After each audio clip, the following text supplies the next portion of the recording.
Hello mga kapatid! For today's video, pinuntahan niya ba ni Patod Banggas at nag-request sa akin ng laruan. Ang naisip ko ang laruan ay ang laruan namin noon na tawagin ay trumpo. Ewan ko lang sa inyo kung anong tawag nito. Kaya niya pumunta kami sa likod bahay upang kumuha ng puno ng miyapi. Naalala ko pa noon nung bata pa ako, ito ang madalas naming laruin ng mga kaibigan ko. Dahil noon, wala pa kaming cellphone. Di tulad ngayon, at mas meron na. Binilasan ko ng halang Patod ang bidyong ito dahil may katagalan ang paggawa ng trumpo.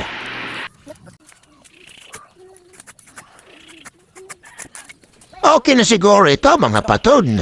At dito na nga, sinimulan ko na ang pababawas ng kahoy.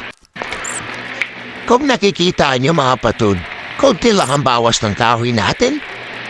Kasi mapuro yung nakuha kong itap. Kaya kumuha ko ng ibang itap. Kaya lang ang nakuha kong itap, ganun pa rin, mapuro high. Pero okay na siguro to.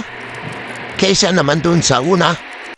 Naalala ko pa noon mga Patod, na mga bata pa kami. Pupunta kami sa ibang barangay upang makipaglaban ng mga trumpo. At pag nanalo kami, amin na yung trumpo nila. Pag natalo naman kami, uuwi kaming tali na lang yung dala. Ang mga kasama ko pa noon Patod ay sila Patod Jun Aglisigis. Shout out yun mga Patod. Kaya kung gusto nyo magpa-shout out, comment down below na lang. Sa paggawa pala ng trumpo, kahit anong kahoy pwede nyong gamitin.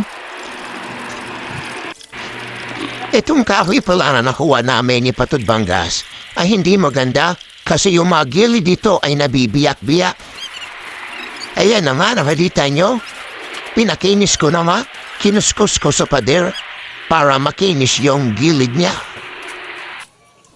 At sinubukan ko na mga Patod paikutin gamit ang aking kamay. Okay na, kahit wala pang pako. Lalagyan pa pala ng papo yan mga Patod para mas maganda yung ikot niya at mas matagal. Ito nga pala yung gagamitin natin pako mga Patod. Maliit lang kasi pangit ang malaking pako. Yan na, kinulayan ko na. Yan, okay na yan. Pwede ko yung gumamit ng kahit anong kulay. Pwede na siguro yan Patod. Ito na nga, damo medugtrot. Tinalian ko na nga. Ayan, tapos na.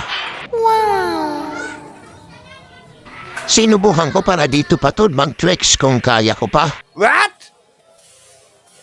Akalain nyo, kaya pa pala ni Patod.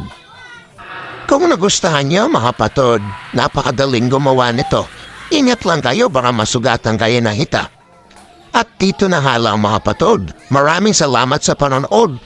Pa-follow, like, and share na lang para mas lalo pang ganahan akong gumawa ng video. Salamat mga Patod.